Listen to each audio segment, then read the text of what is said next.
পাগল হৈ যাব। নিজক ভাল নাপালে আনক ভাল পাব নোৱাৰি। কথাষাৰ সঁচা, কিন্তু বাস্তৱ জীৱনত ইমান সহজ নহয়। বহু সময়ত এনেকুৱা হয়, যেতিয়া মানুহে নিজতকৈ বেছি সফল, সুন্দৰ বুলি আনক ভাবিবলৈ আৰম্ভ কৰে, তেতিয়াই কিছু লোকৰ আত্মবিশ্বাস নোহোৱা হৈ পৰে। নিজকে ভাল পোৱাটো নিজৰ বিকাশত বিনিয়োগ কৰাৰ দৰেই। আপুনি নিজৰ জীৱনৰ দিশ নিৰ্ণয় কৰিব পাৰে, অৰ্থাৎ আপুনি নিজেই সিদ্ধান্ত ল'ব পাৰে যে আপুনি কি কৰিব পাৰে। আপোনাৰ অনুভৱ আনৰ লগত তুলনা কৰিব গ'লে আপুনি নিজে কি হয় সেইজন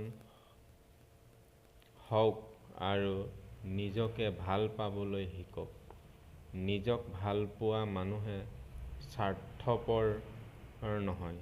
এই ভিডিঅ'টোৰ জৰিয়তে আমি আপোনালোকক ক'ম কেনেকৈ নিজৰ ভাল পাব পাৰি। 1 নম্বৰ, স্বাস্থ্যৰ যত্ন লওক। স্বাস্থ্য আমাৰ জীৱনৰ আটাইতকৈ গুৰুত্বপূৰ্ণ অংগ। কোৱা হয় যে সুস্বাস্থ্যই আপোনাৰ আটাইতকৈ ডাঙৰ সম্পদ। নিজকে ভাল পাবলৈ প্ৰয়োজনীয় মূলধন এয়াই। স্বাস্থ্য ভাল হ'লে ভিতৰৰ পৰা শৰীৰত এটা জিলিকনি থাকে। তথাপি নিজকে আত্মবিশ্বাস অনুভৱ কৰে। আপুনি বহু ধৰণৰ ৰোগৰ পৰা আঁতৰত থাকক। ইয়াৰ বাবে আপুনি সুখাদ্য আৰু সঠিক ৰুটিন গ্ৰহণ কৰিব লাগে। সেয়েহে নিজকে ভাল পাবলৈ হ'লে নিজৰ স্বাস্থ্যৰ যত্ন লোৱাটো অতি প্ৰতিশ্ৰুতি দিব লাগিব। 2 নম্বৰ, নিজৰ শলাগ লওক। সমালোচনাই আনৰ আত্মনিহিত অনুভৱবোৰক শ্বাসৰুদ্ধ কৰি পেলায়। একে সময়তে নিজৰ শলাগ ল'লে মনত আত্মবিশ্বাস বৃদ্ধি পায়। গতিকে যেতিয়াই সুযোগ পায় তেতিয়াই নিজৰ প্ৰশংসা কৰক। আপুনি ইয়াক সৰু সৰু কথাৰে আৰম্ভ কৰিব পাৰে, যেনে নিজকে কৈ থাকিব যে আপুনি অনন্য।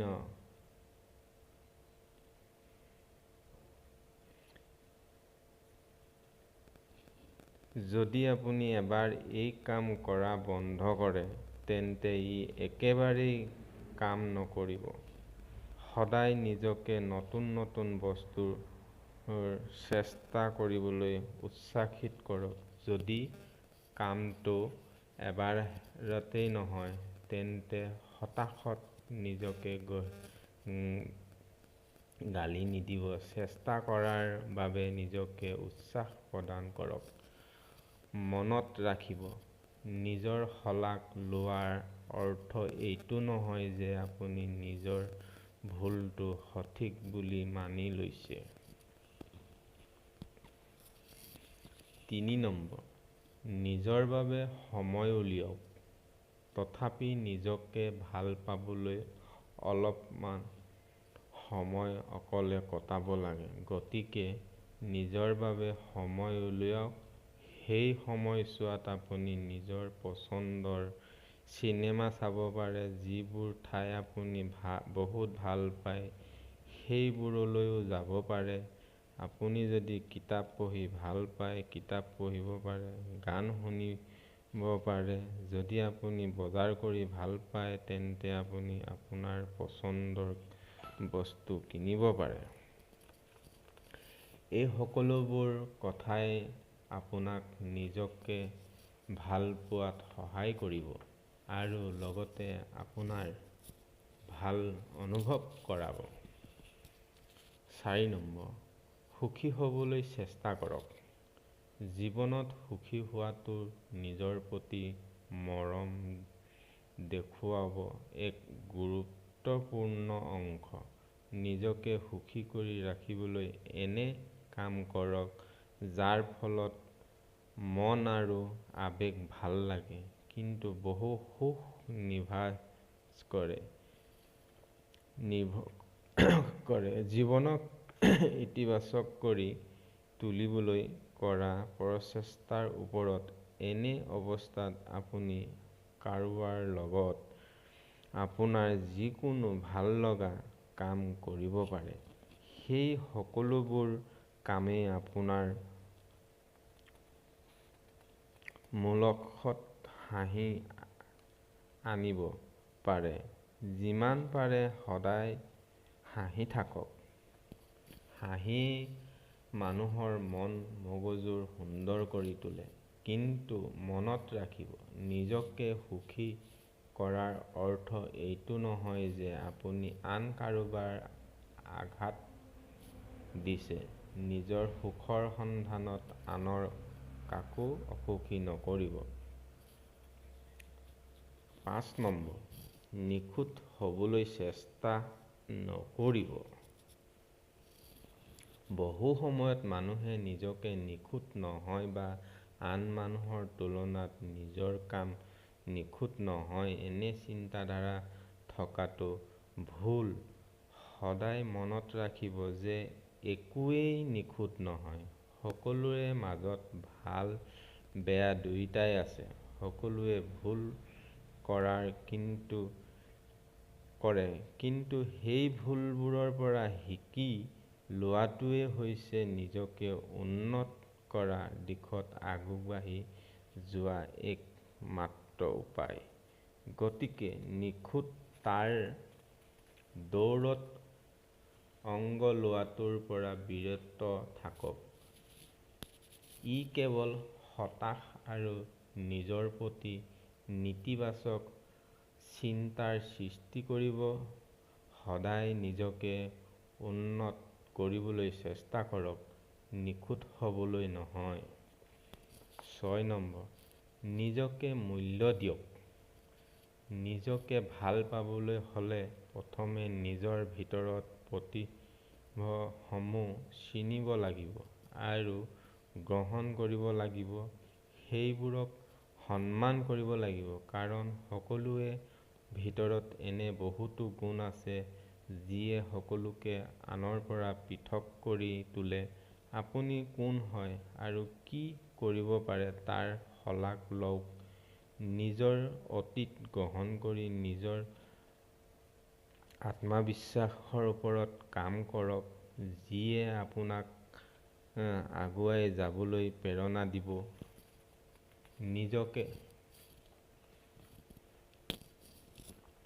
৭. নিজকে কাৰো লগত তুলনা নকৰিব। যিসকলৰ টকা আছে, ক্ষমতা আছে, সৌন্দৰ্য আছে, মানুহে তেওঁলোকক সন্মান কৰে। এই মিছা কথাষাৰ আপোনালোকে বিশ্বাস কৰেনে? যিজনে এইবোৰ কথাতে বিশ্বাস কৰে তেওঁ কেতিয়াও নিজকে ভাল পাব নোৱাৰে। নিজকে মানুহৰ লগত তুলনা কৰিলে আপোনাৰ মন সদায় অশান্ত হৈ থাকিব আৰু মনটোৱে সদায় ক'ব মোৰ একো নাই, মই একো কৰিব পৰা নাই, মই একো কৰিবলৈ সক্ষম নহয়। এনে চিন্তাৰে মনত সদায় এটা শূন্যতা থাকিব। সেয়েহে কাৰ কি আছে, কোনে কি কৰিছে, কোনে কি পালে তাক লৈ কোনো ধৰণৰ গুৰুত্ব নিদিব। কিন্তু আপুনি কি পাইছে, আপুনি কি কৰিব পাৰে সেইবোৰত মনোযোগ দিয়ক আৰু সুখী হওক। আপোনাৰ সামৰ্থ্যক বিশ্বাস কৰক।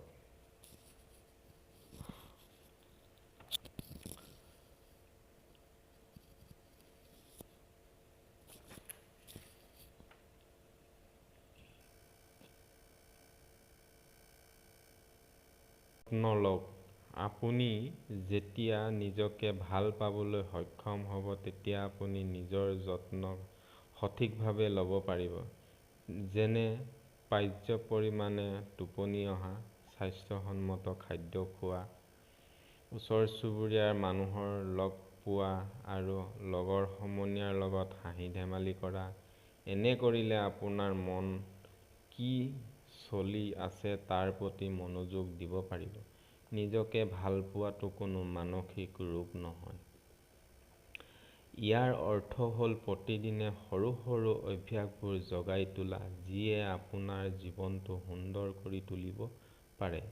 জীৱনত বহু কথা আহিব আৰু যাব, কিন্তু এবাৰ নিজকে ভাল পালে সেয়া চিৰদিন আপোনাৰ লগত থাকিব।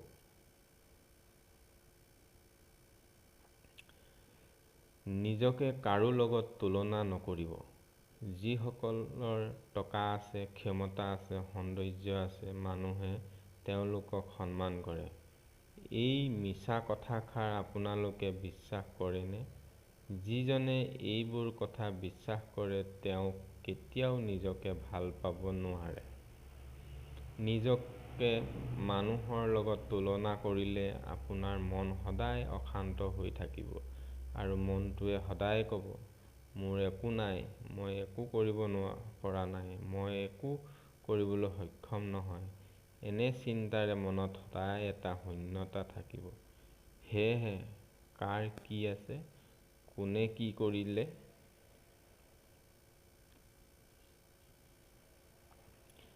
নেতিবাচক চিন্তাৰ পৰা আঁতৰত থাকক। নিজকে ভাল পাবলৈ প্ৰথম নেতিবাচক চিন্তাধাৰা আৰু তেনে ধৰণৰ মানুহক জীৱনৰ পৰা আঁতৰাই পেলাওক। সকলো সময়তে মানুহ আপোনাক নিৰাশ কৰা, আপোনাক মিছা কথা কোৱা, অনবৰতে আনৰ কথা কোৱা মানুহৰ পৰা আঁতৰি থাকক। এনে চিন্তা আৰু মানুহৰ কাৰণে কিছু সময়ৰ পাছত আপুনিও আত্মসন্মান আৰু আত্মপ্ৰেম দুয়োটাই হেৰুৱাব। গতিকে কেৱল সেই সকলকহে বন্ধুত্ব কৰক, যিয়ে আপোনাক প্ৰেৰণা দিয়ে, আপোনাৰ ভুল